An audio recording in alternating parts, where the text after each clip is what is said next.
महापुराण कथा सुनाऊंगा, जो शिव कथा वेदों और पुराणों का सार है। वेदांत वेदांत वेदांत सार सर्वस्वम पुराणं चैवमुत्तमम् सर्वाघोघोधारकरं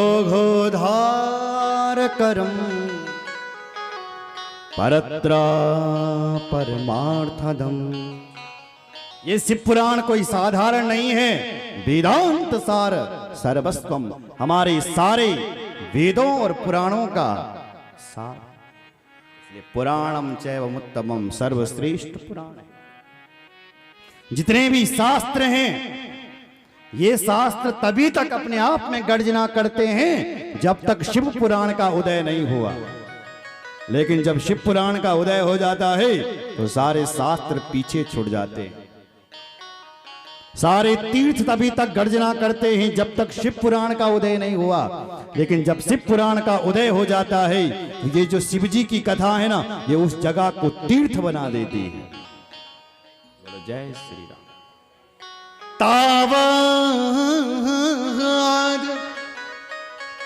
तावद सर्वाणि शास्त्राणि विद्यन्ते सस्परस्परम् तावच्च पुराणं हि नोदेष्यति जगत्ययो। तावद सर्वाणि शास्त्राणि विद्यन्ते परस्परम्, ये परस्पर तभी विवाद चल रहा है जब तक शिव पुराण का उदय नहीं हुआ, क्योंकि इस शिव कथा को कहने वाले भगवान शिव स्वयं है।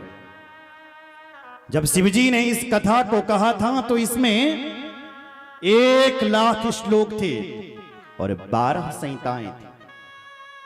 पहली संहिता का नाम था विद्येश्वर संहिता, दूसरी थी रुद्र, तीसरी थी विनायक, चौथी उमा, पांचवी मातृ संहिता, छठी एकादश रुद्र संहिता, सातवीं कैलाश संहिता, आठवीं सतरुद्र संहिता, नवीं कोटि रुद्र संहिता, 10वीं सहस्त्र कोटि संहिता, 11वीं वायवीय संहिता और 12वीं थी धर्म संहिता। ये 12 संहिताएं थी जब शिवजी ने शिव पुराण को गाया। लेकिन व्यास जी ने जब कलयुग के लोगों को देखा कि ये तो पढ़ेंगे ही नहीं, ये तो जानेंगे ही नहीं शिव पुराण क्या है, तो व्यास जी ने फिर संक्षिप्त कर दिया। इसी शिव पुराण को उन्होंने 24,000 श्लोक में कन्वर्ट कर दिया। 1,00,000 श्लोकों का 24,000 श्लोक बना दिया, कम कर दिए, सार बना दिया। और जो 12 संहिताएं थी उन संहिताओं की 7 संहिता बना दी। इसलिए ऋषियों, तुम क्या पूछना चाहते हो पूछो। ऋषियों ने प्रश्न किया, गुरुदेव साध्य क्या है और साधक क्या है? बोले भगवान शिव जी की पाद पद्मों की प्राप्ति होनी ही सबसे बड़ा साध्य है। साध्यम साध्यम शिव पदा प्राप्ति साधनम तस्य सेवनम साधकस्तत्प्रसादाद्यो नित्यादि फल निस्पृहा। भगवान शिव जी के पाद पद्मों की प्राप्ति होना ही सबसे बड़ा साध्य है और शिव जी की सेवा में ही लगा रहना ही सबसे बड़ा साधक है। बोलो जय श्री राम। इसलिए भगवान शिव की कथा को श्रवण करो, उनकी सेवा करो, उनका दर्शन करो। यही जीवन का परम उद्देश्य है और यही जीवन का परम लक्ष्य है। तो सूत जी ने जब ये बात कही तो शौनकाद ऋषि मुस्कुराए और मुस्कुरा करके कहा, इधर सुनो। बोलो जय श्री राम। थोड़ा ये जो बच्चे हल्ला कर रहे हैं पीछे, इनको बोलो थोड़ा इधर उधर हल्ला करिए जरा, वो यहां डिस्टर्ब हो रहा है। यहां श्रोता बैठे, यहां भक्त बैठे, ऐसे थोड़ी नहीं बैठे हैं। बोलो जय श्री राम।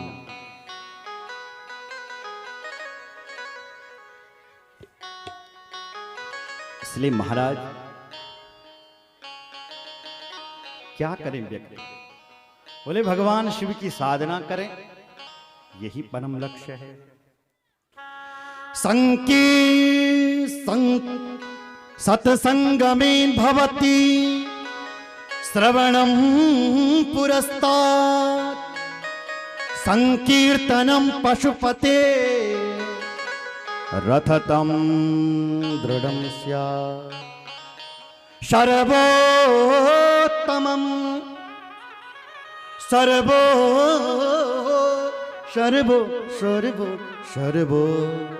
सर्वोत्तमं भवति तन्मननं तदन्ते सर्वं हि संभवति करदृष्टिपाते।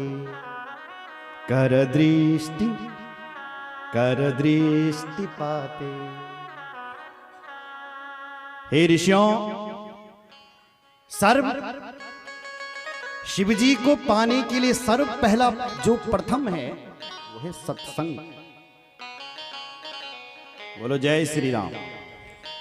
सत्संगमेन भवति श्रवणं पुरस्तात्। सत्संग करे। अब सत्संग किसे कहते हैं? सत्य स्वरूप परमात्मा से मिलन ही सत्संग है। ये क्या हो रहा है यहां? बोले सत्संग वणु, सत्संग क्या वणु? सत्संग। सत्संग कर ना, सत्य का संग, सत्य का संग। जो भगवान सत्य है उसको मिलाने का संग हो रहा है। तो सत्संग करें, शिव जी की प्राप्ति हो जाएगी। श्रवणम भगवान की कथा को श्रवण करें। कीर्तनम भगवान का कीर्तन करें। और सर्वोत्तमम, जो सर्वोत्तम साधन है वो मनन है। देखो अपनी जिंदगी का 15 मिनट भगवान के लिए निकालो, और ना निकले चाहे दुनिया के लिए ना निकले, और भगवान के लिए 15 मिनट अवश्य निकालो। अनुभव करो, हे ईश्वर, हे भोले, तूने उतना दिया है रे जितने का मैं लायक नहीं था। तूने वो दिया है जो नहीं देना चाहिए। तूने वहां तक पहुंचाया है जहां तक हमारी स्थिति नहीं थी। ऐसा अनुभव किया करो। भगवान की बहुत बड़ी कृपा है आपके ऊपर। आपको यदि मनुष्य का चोला भी मिला है तो बहुत बड़ी कृपा है। अरे इस मनुष्य शरीर के लिए देवता भी तरसते हैं। देवता कि काश हमें भी मनुष्य का शरीर मिला होता। जब आप मकर संक्रांति में स्नान करते हैं ना, आगे सुनाऊंगा मैं आपको, तो ये देवता तुम्हारे भाग्य पर रोते हैं कि काश हमें भी मनुष्य का शरीर मिला होता और हम भी धरती पर रहते। क्योंकि इस धरती पर जो सर्वोत्तम है वो सत्संग है, वो भगवान की कथा है। देखो अगर तुम यहां से स्वर्ग चले गए तो स्वर्ग में तुम्हें कथा नहीं मिलेगी। स्वर्ग की भूमि का नाम है भोग भूमि। और भोग भूमि किसे कहते हैं पता है? जैसे आपके पास पैसा हो गया, आप किसी 5 स्टार होटल पर चले गए, जब तक तुम्हारे पास नोट है तब तक खूब खाओ, ऐश करो, और जैसे ही नोट खत्म चला लो घर, आ गए अपने घर। उसी प्रकार जब हमारे पास पुण्य होते हैं तो हमें स्वर्ग मिलता है, लेकिन जब पुण्य खत्म तो छीणे पुण्य मृत्युलोकम विशंति, धरती पर जन्म हो जाता है। इसलिए देवता भी तरसते हैं काश हमें भी मनुष्य का शरीर मिला होता। इसलिए मनुष्य के शरीर में सर्वोत्तमम सत्संग है, मनन है, कीर्तन है, और भगवान शंकर की पाद पद्मों की प्राप्ति है। बोलो जय श्री राम। बोले महाराज आप कह रहे हैं सत्संग करें, तो सत्संग के लिए तो कान चाहिए। हो सकता है किसी के कान ही ना हो तो वो कैसे श्रवण करेगा? आप कह रहे हैं कि भगवान का दर्शन करो। दुनिया में कुछ लोग ऐसे हैं जो अंधे हैं। वो कैसे दर्शन करेंगे? आप कह रहे हैं कि सत्संग में जाओ, तो जाने के लिए भी पैर चाहिए। दुनिया में कुछ लोग ऐसे हैं जो बिना पैर के वो क्या करे। उस पर श्री सूत जी महाराज ने विचार करते हुए कहा है, हे ऋषियों, ऐसा जो व्यक्ति है ऐसे लोगों के लिए शिवलिंग दिया जाए, क्योंकि शिवलिंग आप किसी भी प्रकार का बना सकते हैं, अनेक प्रकार के। उस शिवलिंग उसको पकड़ा दिया जाए तो उसका उद्धार हो जाता है। यदि शिवलिंग के साथ खेलता रहेगा, मटोलता रहेगा, कोई पागल भी होगा, अंधा भी होगा, कोई चल भी नहीं सकता, कोई श्रवण भी नहीं कर सकता, ऐसे व्यक्ति के पास यदि खेल खेल में शिवलिंग दिया जाए तो वो उसका उद्धार हो सकता है। वीर मात्रे तु सर्वत्र पूजन्ते देवता गणा, लिंग वीरे च सर्वत्र कथम संपूजते शिव। ऋषियों ने प्रश्न किया, गुरुदेव शिवजी भगवान दो रूपों में कैसे पूजे जाते हैं? भगवान शिव एक सकल और एक निष्कल। सकल में जो शिव पार्वती की मूर्ति लगी हुई रहती है सकल, और निष्कल जो भगवान का लिंग है वो निष्कल। ये दो रूपों में कैसे? बोले एक समय की बात थी, पुरा कल्पे महाकाले प्रविन्ने लोक विश्रुते, आयुध्यता महात्मानो ब्रह्मा विष्णु परस्परम। ब्रह्मा ब्रह्मा ब्रह्मा विष्णु परस्परम। हे ऋषियों, एक समय की बात थी, भगवान शिव ने एक प्रकृति और पुरुष का निर्माण किया, और भगवान नारायण के नाभि कमल से उस समय ब्रह्मा उत्पन्न हुए। ब्रह्मा जी सोचने लगे कि को भगवान मैं कौन हूं, तो ब्रह्मा को अपना ही पता नहीं चला। तो अचानक ब्रह्मा ने तप किया, कठोर तप किया, तो ब्रह्मा जी को भगवान नारायण का दर्शन हो गया। तब तक ब्रह्मा जी को शक्ति भी मिल गई थी, तप करने से पुष्टि मिल गई थी, तो नारायण को उन्होंने देख लिया। तो नारायण भगवान सो रखे थे, कहां? जल में। तो जैसे ही सोए हुए थे तो ब्रह्मा जी आ गया कहीं से घूमता घूमता। ब्रह्मा जी ने देखा भाई नारायण सोया हुआ है, और ये नारायण देखो मुझे प्रणाम नहीं कर रहा है।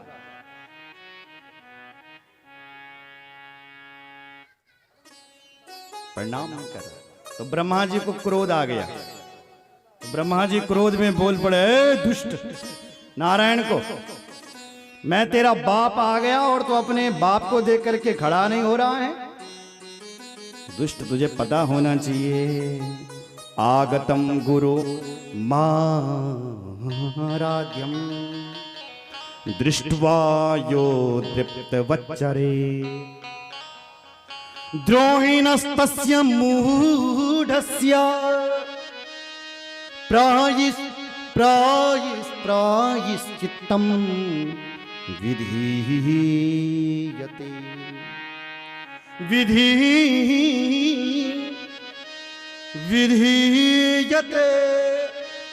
विधीयते।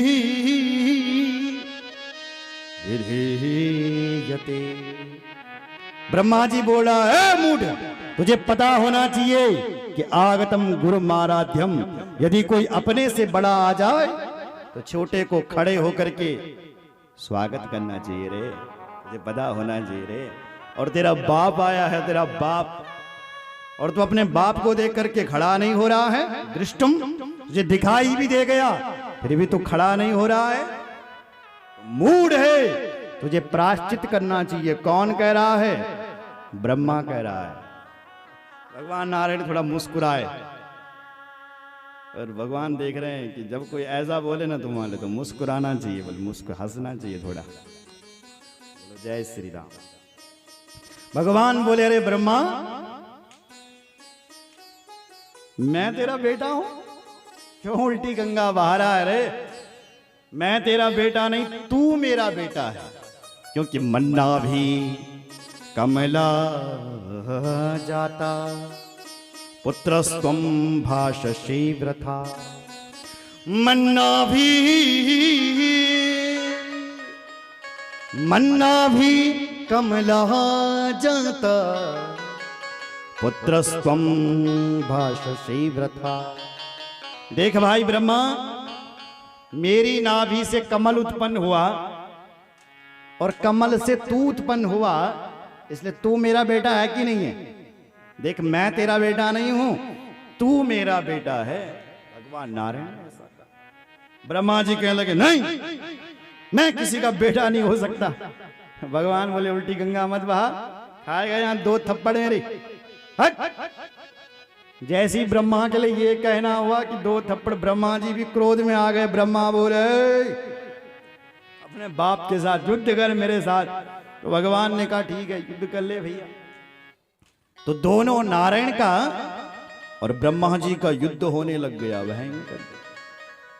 इस युद्ध को देवताओं ने देखा तो देवता लोग थर थर कांपने लगे कि देखो, 2 विभूति आपस में लड़ रही है, कहीं परले ना आ जाए। तो सब शिव जी के पास गए, भगवान शिव को सारी कथा सुनाई। शिव जी ने कहा, मुझे सब पता है, चलो। तो भगवान शिव रथ पर बैठे और निकल पड़े। आरुरोहम रथम भद्रम अंबिका पतिरीश्वरा ससुनु गणमिंद्राध्या सर्वेप्ययु युयुहुसुरा। भगवान शंकर तुरंत रथ पर बैठे, अंबिका को साथ में लिया और भगवान शंकर उस रणभूमि पर पहुंच गए जहां पर ब्रह्मा और विष्णु आपस में युद्ध कर रहे थे। उस भूमि पर पहुंच गए। जैसे ही भगवान शंकर वहां पर पहुंचे, आपस में ब्रह्मा और विष्णु युद्ध कर रहे हैं। इधर ब्रह्मा जी अपना ब्रह्मास्त्र उठा रहा है, उधर भगवान नारायण अपना नारायणी अस्त्र उठा रहा है। भगवान शिव ने देखा, ये क्या हो गया, ये तो परले आने वाला है। तो भगवान शंकर उन ब्रह्मा और उन विष्णु के बीच एक स्तंभ के रूप में प्रकट हो गए, एक शिवलिंग के रूप में प्रकट हो गए। बोल शिवलिंग भगवान की जय। महानल स्तंभ विभीषणाकृति बभूवतन मध्य तले सनिष्कला बभूवतन मध्य तले ही सनिष्कला। भगवान निष्कल रूप में, यानी एक शिवलिंग के रूप में प्रकट हो गए। ये भगवान शिव का पहला अवतार हुआ, शिवलिंग। ब्रह्मा जी ने देखा, ये क्या है? शिव जी ने भी देखा, ये विष्णु भगवान ने देखा, ये क्या है? तो दोनों ने शर्त लगाई, भाई इसका पता लगाओ, और जो इसका पता लगाएगा वही हमारा बाप होगा। यानी तू कह रहा है ना मैं तेरा बाप हूं, और मैं भी कह रहा मैं तेरा बाप हूं, तो जो इसका पता लगाएगा वही बड़ा है। ठीक है भैया। तो ब्रह्मा जी तुम कहां जाओगे? ब्रह्मा ने कहा मैं ऊपर जाऊंगा। तो विष्णु भगवान ने कहा ठीक है, मैं नीचे जाऊंगा। तो तुरंत ब्रह्मा जी ने हंस का रूप बनाया और ऊपर चल पड़े, और इधर भगवान नारायण ने शुवर का रूप बनाया और धरती के नीचे चल पड़े। ऊपर भी लोक हैं, भूर्व स्वः मह जन तप और सत्य। नीचे धरती के नीचे भी लोक हैं, अतल वितल सुतल तलातल महातल रसातल और पाताल। भगवान नीचे गए, ब्रह्मा जी ऊपर गए, लेकिन कई वर्ष बीत गए, लेकिन भगवान को शिवलिंग का आदि और अंत नहीं मिला। लेकिन ब्रह्मा जी ऊपर जा रहा था, तो ब्रह्मा जी को भी आदि और अंत नहीं मिला। तो ब्रह्मा जी को एक केतकी का फूल मिल गए। ददर्श ददर्श केतकी पुष्पम किंचे द्विच्युतमद्भुतम। केतकी का फूल ब्रह्मा ने देखा। ब्रह्मा जी ने कहा भाई केतकी देखो, हम ब्रह्मा हैं और हम इस शिवलिंग का खोज करने के लिए आए हैं। इसलिए तुम बता सकते हो कि ये शिवलिंग कहां तक होगा? केतकी के फूल ने हाथ जोड़ा, हमें खुद ही नहीं पता, हम भी यही पता लगा रहे हैं। तो ब्रह्मा जी ने कहा तुम हमारी सहायता करोगे? बोले क्या? बोले नीचे धरती पर नारायण खड़ा है, तुमने नारायण भगवान से इतना कहना है कि इस ब्रह्मा जी ने शिवलिंग का पता लगा दिया और तुम कुछ मत कहना। तो केतकी के फूल ने कहा कि ठीक है मैं बता दूंगा। आ गया होगा लोभ में। बोलो जय श्री राम, जोर से बोलो और जोर से। हाँ, कभी कभी होता है कि व्यक्ति जीतने के लिए झूठ का भी सहारा ले लेता है, अपनी जीत करवाने के लिए ना। चुनाव जीतना है ना, तो झूठ मूठ घूस रीस दे करके हम जीत जाए, हमारा नाम चल जाए, हम पद पर बैठ जाए। तो वही चीज ब्रह्मा को लगा कि मैं इस केतकी के फूल को जरा घूस दे देता हूं और ये इतना कह देगा कि इस ब्रह्मा जी ने शिवलिंग का पता लगा दिया और मैं जीत जाऊंगा, मेरी पूजा हो जाएगी और मैं नारायण से बड़ा बन जाऊंगा। जीतने के लिए गवाहीदार खड़ा कर रहा है। केतकी के फूल ने भी कहा ठीक है भैया, मैं गवाही दूंगा। तो दोनों नीचे आए। तब तक भगवान नारायण भी धरती पर आ गए थे, सारे लोगों को नाप करके। ब्रह्मा जी से पूछा, ब्रह्मा जी क्या तुमने पता लगा दिया? ब्रह्मा जी ने कहा हाँ मैंने पता लगाया है। क्या प्रमाण है तुम्हारे पास? बोले मेरे पास केतकी का फूल प्रमाण है। स्तंभ भाग्र में तत् समुदीक्षितम हरे तत्रेव साक्षी ननु केतकम द्विदम ननु केतकम द्विदम। अरे भाई नारायण, मेरे पास ये केतकी का फूल साक्षी है कि मैंने इस शिवलिंग का पता लगा दिया है। भगवान ने कहा यदि तूने प्रमाण दे दिया है तो हे ब्रह्मा जी तू ही बड़ा है, मैं छोटा हूं और तू बड़ा है। ब्रह्मा जी की पूजा होने लग गई। भगवान ने ब्रह्मा जी का तिलक किया, तू ही मेरा बाप है और मैं ही तेरा बेटा हूं। चकार तस्मै विदये नमः स्वयं षोडशे रूप चरेश्च पूजा मासतम विधिम। लिखा है कि 16 उपचार से भगवान नारायण ब्रह्मा जी का पूजन करने लगे और विधे नमः स्वयं, नारायण उस विधि को, उस ब्रह्मा को प्रणाम कर रहा है। जैसे ही शिवलिंग ने देखा कि देखो उल्टी गंगा बह रही है, देखो देखो नारायण की पूजा होनी चाहिए थी, यहाँ तो शिव जी की पूजा, यहाँ तो ब्रह्मा की पूजा हो रही है। तो उसी समय महाराज शिवलिंग फट गया और उसी शिवलिंग से भगवान शिव प्रकट हो गए। बोले शंकर भगवान की विधिम प्रहर्तुम सतमंगलिंगतः सहीश्वरस्तत्र बभूव साकृति समुत्थितम स्वामी विलोकनाथ पुनः प्रकंप्य पाणी परिगुह्य तत्पदम। भगवान स्वयं उस खंबे से भगवान शिव प्रकट हो गए। भगवान शिव ने कहा, ए ब्रह्मा, तू उल्टी गंगा बहाना चाह रहा था, तू मुझ शिव का अस्तित्व मिटाना चाह रहा था, मैं तुझे जिंदा नहीं छोड़ूंगा। भगवान शिव ने अपनी जटा उखाड़ी और उससे महाराज एक वीर पैदा हो गया, काल भैरव भगवान पैदा हो गया और आदेश दिया, हे काल भैरव तुम जाओ और इस जो ब्रह्मा जिस सिर से झूठ बोल रहा है, इस ब्रह्मा का सिर काट। भैरवाख्याम भ्रुवोर मध्या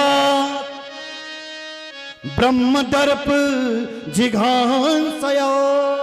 भ्रुवोर मध्या, भैरवाख्याम भ्रुवोर मध्या, यानी मध्य से भैरव भगवान प्रकट हो रहे हैं और शिव जी आदेश दे रहे हैं कि तुम जाओ और ब्रह्मा का सिर काट दो। गए महाराज काल भैरव। वीरभद्र की कथा भी सुनेंगे, वीरभद्र जैसा था काल भैरव। गया दौड़ करके, जिस मुख से ब्रह्मा झूठ बोला था, ब्रह्मा जी का वो सिर काट दिया। ब्रह्मा जी के 5 सिर थे, 5। और तब से ब्रह्मा के 4 सिर हो गए। भैरव जी के पीछे ब्रह्म हत्या लग गई, ब्रह्म हत्या पीछे पीछे भागी, ब्रह्मा जी ने प्रकट की। अब आगे भैरव भगवान भागे और पीछे से ब्रह्म हत्या। भागता भागता वह भैरव देवता काल भैरव भगवान भागते भागते काशी में गए, लेकिन काशी में उस ब्रह्म हत्या ने प्रवेश नहीं किया, क्योंकि काशी तो शिव जी का घर है ना, वहां कैसे प्रवेश कर सकती है। तुरंत भैरव भगवान ने पीछे देखा तो वहां नहीं पहुंची थी ब्रह्म हत्या, तो वहीं पर भगवान काल भैरव का मंदिर बन गया काशी में। आज भी लोग काशी में मंगलवार के दिन, अष्टमी के दिन भगवान काल भैरव का दर्शन करते हैं। बोलो काल भैरव भगवान की जय।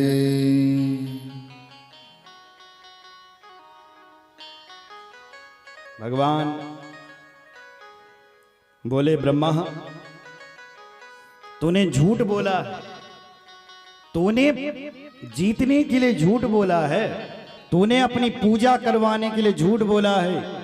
मैं शिव तुझे श्राप देता हूं कि जाओ, आज के बाद तेरी कहीं पूजा ही नहीं होगी और ना ही तेरे मंदिर बनेंगे। तब से आज तक लोग मंदिरों में ब्रह्मा जी की पूजा नहीं करते हैं। बोलो जय श्री राम। और ना ही ब्रह्मा जी का कहीं मंदिर होता है। एक मंदिर है पुष्कर में। हमने पूछा, बोले महाराज जी ये मंदिर कैसा है? तो हमारे महाराज जी कहते हैं, बोले बेटा ये मंदिर हो सकता है कि बहुत पहले का हो, तब ब्रह्मा जी को श्राप ना मिला।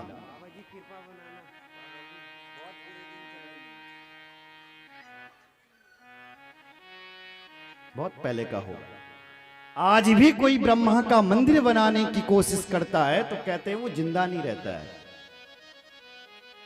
बोलो जय श्री राम।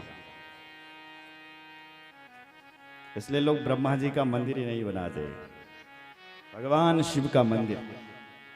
भगवान विष्णु के लिए बोले भगवान शंकर, हे विष्णु भगवान तुमने सत्य बोला है। वत्सा वत्सा प्रसन्नोस्मि हरे यवस्त्वात् मी सत्वमिच्छामि नपि सत्यवाक्यं नपि सत्यवाक्यं। हे भगवान नारायण, तुमने सत्य भाषण किया है, तुमने सत्य बोला है, तो मैं तुम्हें आशीर्वाद देता हूं, जाओ आज के बाद तुम्हारे ही मंदिर बनेंगे और उन मंदिरों में तुम्हारी ही पूजा होगी।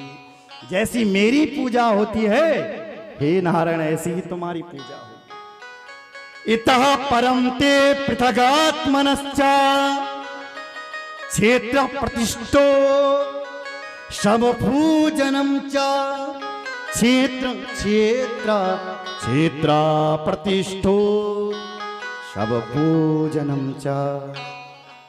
जहां जहां शिव क्षेत्र होगा वहां वहां भी तुम्हारा मंदिर बनेगा। जहां जहां मैं रहूंगा नारायण, वहां वहां तुम्हारा मंदिर बनेगा। देखो आपने देवी भागवत सुना होगा। देवी भागवत में लिखा हुआ है कि भगवान नारायण ने मां भगवती का अंबा यज्ञ किया और उस यज्ञ से मां भगवती प्रसन्न हुई और नारायण के लिए कहती है देवी भागवत में कि हे नारायण, तुमने मेरा नवरात्रों का व्रत किया है, तुमने अंबा यज्ञ किया है, मैं तुमसे प्रसन्न हूं और मैं तुम्हें वरदान देती हूं कि धरती पर तुम्हारे बहुत सारे अवतार होंगे। अवतारेषु सर्वेषु, जितने भी अवतार हैं सब तुम्हारे। इसलिए भगवान नारायण ने हर जगह अवतार लिया, सब कुछ बना नारायण। कच्छप भी बना, पेड़ भी बना, पौधा भी बना, 84 लाख योनियां, सब कुछ बना। देवी माँ का भी आशीर्वाद हो, यहाँ शिव जी का आशीर्वाद है। बोलो जय श्री राम, जोर से बोलो। और ध्यान रखना, देवी का पुजारी जरूर बनना, मां भगवती का। मैंने पढ़ा है जो लोग इस जिंदगी में निर्धन हैं वो पूर्व जन्म में मां भगवती के भक्त नहीं रहे होंगे, पूर्व जन्म में। इसलिए इस जन्म में किसी का भक्त बनना चाहे ना बनना, लेकिन मां भगवती का भक्त अवश्य बनना। बीच बीच में जहां प्रसंग आएगा मैं सुनाता रहूंगा। माता रानी को 3 चीजें बहुत प्रिय है, पाठ, यज्ञ और कन्या पूजन। 2 साल से लेकर के 10 साल की बेटियों का पूजन करना चाहिए, 1 साल की भी नहीं और 11 साल की भी नहीं, 2 साल से लेकर 10 साल तक। और माँ को हो सके बिल्लपत्र चढ़ाना चाहिए। लिखा है कोमलीर बिल्लपत्रेश्या, कोमल बिल्लपत्र चढ़ाए, उसमें ऐं ह्रीं क्लीं ऐसा लिखना चाहिए और फिर माँ के चरणों में चढ़ाना चाहिए। यहाँ व्यक्ति वो राजा के समान धनवान हो जाता है जो ऐसे उपाय करता है। समय लगेगा तो मैं बीच बीच में बताता रहूंगा। बोलो जय श्री राम। तो यहाँ भगवान शंकर ने आशीर्वाद दिया, हे नारायण तुम्हारे बहुत सारे मंदिर बनेंगे। ब्रह्मा जी को श्राप मिला, तेरा मंदिर नहीं बनेगा। अब बारी आई केतक की। अब शिव जी केतक के पास आए और शिव जी बड़े टेढ़े हैं, और टेढ़े मतलब सरल भी हैं।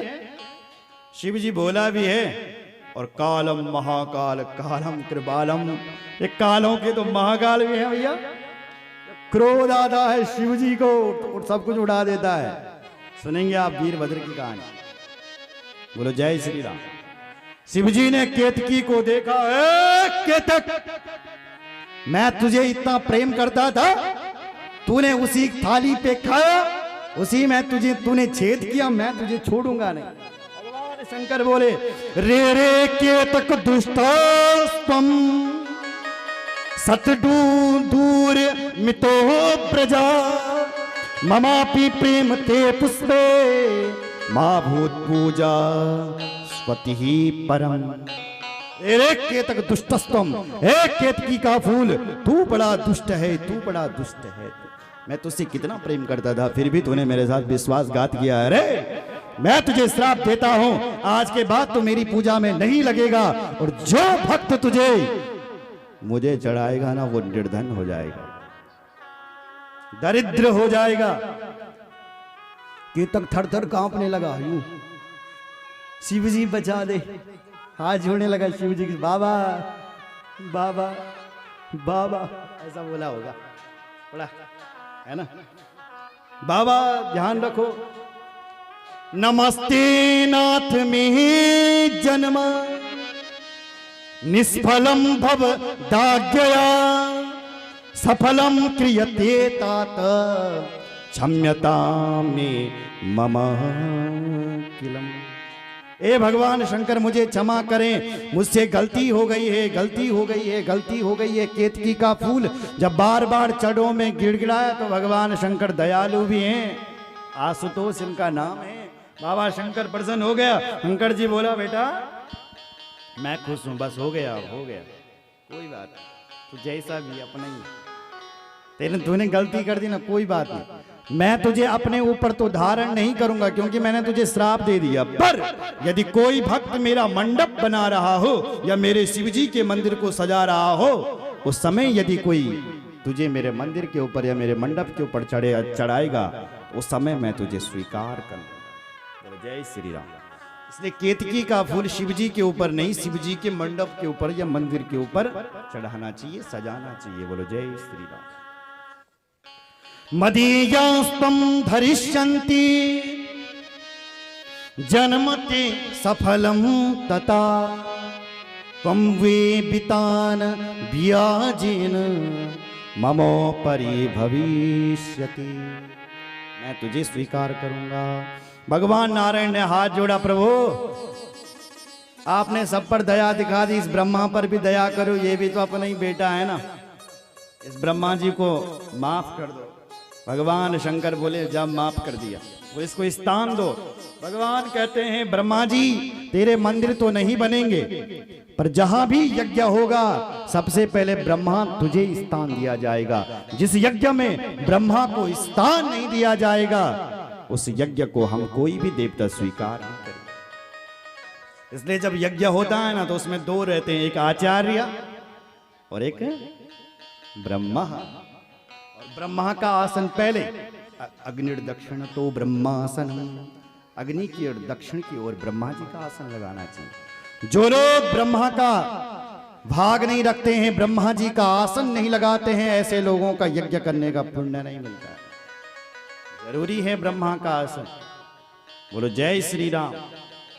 दोनों प्रसन्न हुए, भगवान शिव की स्तुति गाने लगे। भगवान शिव बोले, तुम मेरी पूजा करो। रात भर शिव जी की पूजा विष्णु ने और ब्रह्मा जी ने की। सारे देवता भी खड़े थे, ब्रह्मा विष्णु के साथ रात भर शिव जी की पूजा चलने लगी। भगवान शिव अर्धरात्रि में प्रकट हो गए और कहने लगे कि हे ब्रह्मा जी, हे विष्णु जी, इस दिन को, इस रात्रि को तुमने मेरी पूजा कर दी है। भविष्य में लोग इस तिथि को, इस रात्रि को शिवरात्रि के नाम से जानेंगे। बोले शंकर भगवान की जय। दिन में तत्ततः पुण्यम भविष्यति महत्तरम शिवरात्रि रीति ख्याता तिथिरेश तिथि तिथिरेश तिथिरेश मम प्रिय। भगवान शिव का वाक्य है कि जो शिवरात्रि की तिथि है, ये तिथि मुझे अत्यंत प्रिय होगी, अत्यंत प्रिय। कौन सी तिथि? शिवरात्रि की। और इस रात्रि को व्रत अवश्य करना चाहिए। जो लोग, ध्यान रखो, इधर देखो, मेरी ओर देखो। वैसे आप बहुत अच्छे हो, ध्यान से सुन रहे हो, ऐसा कोई नहीं सुनता है। अपने लिए ताली बजाओ जरा। ऐसे वक्त पहली बार क्या तक लगा के सुन रहे, जोर से बजाओ अपने लिए। हाँ। जो लोग शिवरात्रि का व्रत करते हैं उनको 1 साल व्रत का पुण्य मिलता है। 1 सालों तक कोई शिव जी का व्रत करें और कोई ना करें और केवल एक व्रत करें शिवरात्रि का, तो एक ही दिन में 1 साल का पुण्य मिल जाएगा। यहां लिखा हुआ है, यत फलम मम पूजायाम वर्षमेकम निरंतरम तत्फलम लभते सद्या शिवरात्रो मदर्चनम। शिवरात्रो मदर्चनम यत् फलम मम पूजायाम वर्षमेकम निरंतरम। वर्षमेकम निरंतरम मतलब 1 साल तक जो मेरी पूजा करता है, और कोई भक्त एक दिन शिवरात्रि के दिन करता है, तो जो 1 साल की पूजा का फल है वो एक दिन में मिल जाता है। बोलो जय श्री राम। इसलिए और व्रत तुमसे हुए जाए ना हुए, सुनने लगे, शिवरात्रि को बिल्कुल नहीं छोड़ना है, जरूर, क्योंकि उस व्रत से हमें 1 साल का पुण्य मिलेगा। शिवरात्र अहो रात्रम निराहारो जितेन्द्रिया अर्चयेद्वा यथा न्यायम यथा बल मवंचक। शिवरात्रि के व्रत करने से भगवान शिव अत्यंत प्रसन्न होते हैं। जहां पर वो भगवान शिव का शिवलिंग प्रकट हुआ था वो अरुणाचल प्रदेश, और आज हम उसको अरुणाचल प्रदेश के नाम से जानते हैं। बोलो शंकर भगवान की जय। कहते हैं कि आज भी वो शिवलिंग धीरे धीरे बड़ा हो रहा है, अरुणाचल प्रदेश, और आज उसको अरुणाचल, यहाँ अरुणाचल लिखा है।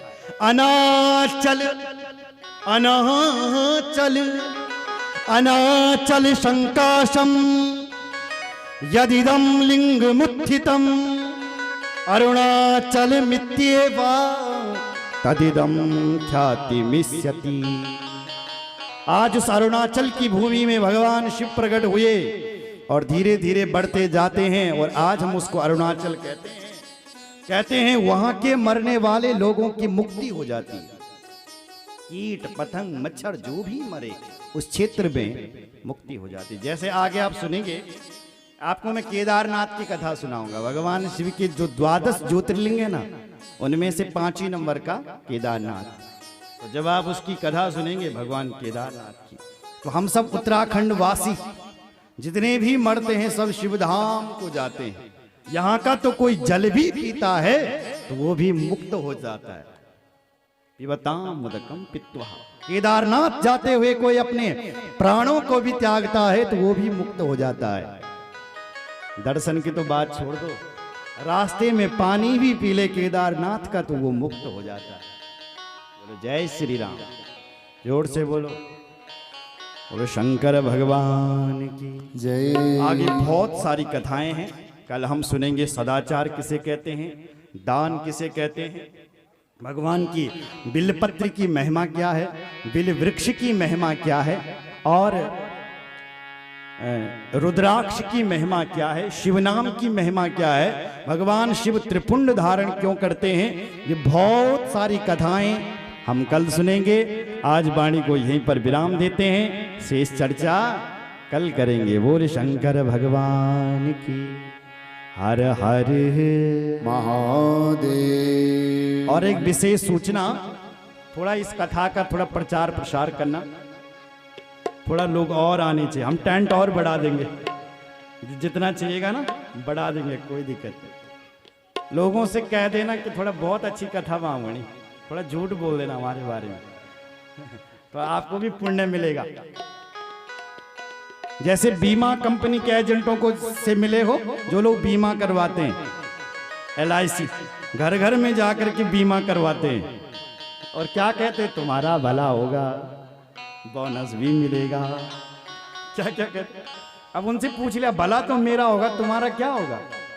तो एक एजेंट को एक के प्रति कितना मिलता है वो तो वही जानते बेचारे। उसी प्रकार यदि तुम 2-4 को भी अपने साथ लेकर के आओगे, उनको तो पुण्य मिलेगा ही, उनका भला होगा ही, और उनके बदले का यदि 1-2% आपको भी मिल गया तो चकाचक हो जाएगा। बोलो जय श्री राम। तो हंसते रहना है, मुस्कुराते रहना है और नित्य आना है, ठीक है। और अकेले भी नहीं आना है, पड़ोसी को, रिश्तेदार को, सबको फोन घुमा दो। कथा हो रही है शिव जी की कथा, वो भी माघ मास में, तो जरूर आए बोला। और कल का जजमान कौन बनेगा, कल का जजमान हाथ खड़े करो जो कल सुबह पूजा में आएंगे।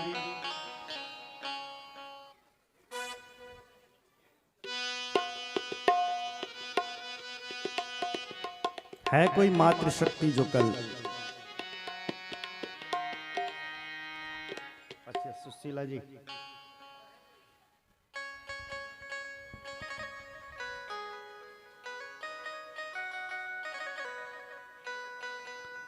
कल यहाँ पर मुख्य यजमान की भूमिका सुशीला देवी जी निभाएगी। जोरदार तालियां। और कोई है, बोलो शंकर भगवान की जय। आइए कुछ